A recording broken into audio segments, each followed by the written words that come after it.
পালিয়ে গেছে।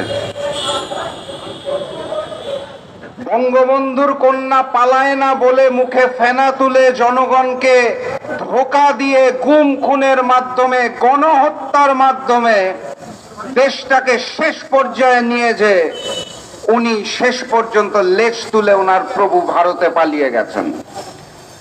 পালিয়ে যাওয়ার সময় বাংলাদেশ এবং বাংলাদেশের মানুষকে অসহায় এবং নিপীড়িত অবস্থায় রেখে গেছেন।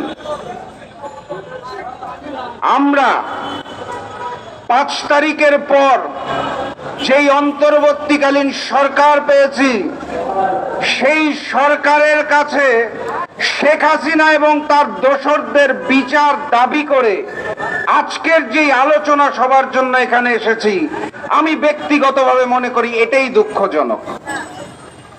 হাজারো শহীদের রক্তের বিনিময়ে বৈষম্য বিরোধী আন্দোলনে ছাত্র সমন্বয়কদের সাথে বাংলাদেশের সবচেয়ে জনপ্রিয় দল জাতীয়তাবাদী দল বিএনপি, জামাতে ইসলাম সহ সকল রাজনৈতিক দল এবং দেশের জনগণ একত্রিত হয়ে যেই আন্দোলন করেছিলেন, সেই আন্দোলনের মাধ্যমে 1000 শহীদেরও বেশি মানুষের রক্তের বিনিময়ে যেই অন্তর্বর্তীকালীন সরকার এসেছে, তাদের কাছে আমরা শেখ হাসিনা এবং তার দোসরদের বিচার দাবি করছি।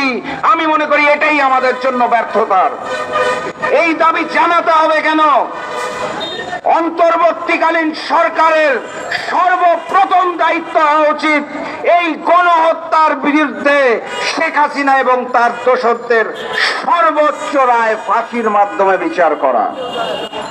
এই দাবি নিয়ে যদি আমাদের রাজপথে আসতে হয়, তাহলে আমরা মনে করি জাতি হিসেবে আমরা আবারও ব্যর্থতার পরিচয় দিচ্ছি।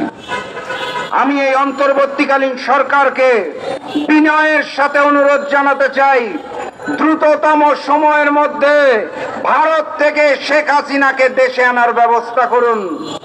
ভারতের সাথে বাংলাদেশের বন্দি বিনিময় চুক্তি আছে, শেখ হাসিনা নিজেই করেছিলেন।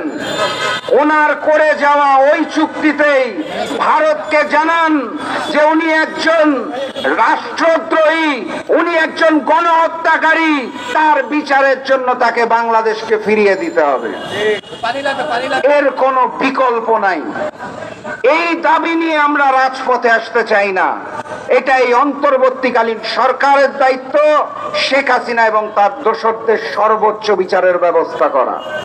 তবে স্পষ্ট করে বলতে চাই, যদি বিচার করা না হয়, তাহলে তৌহিদি জনতা, বাংলাদেশের সকল বিরোধী দল আবারও একত্রিত হয়ে আন্দোলন গড়ে তুলবে এবং শেখ হাসিনার সর্বোচ্চ বিচারের ব্যবস্থা করবে ইনশাআল্লাহ।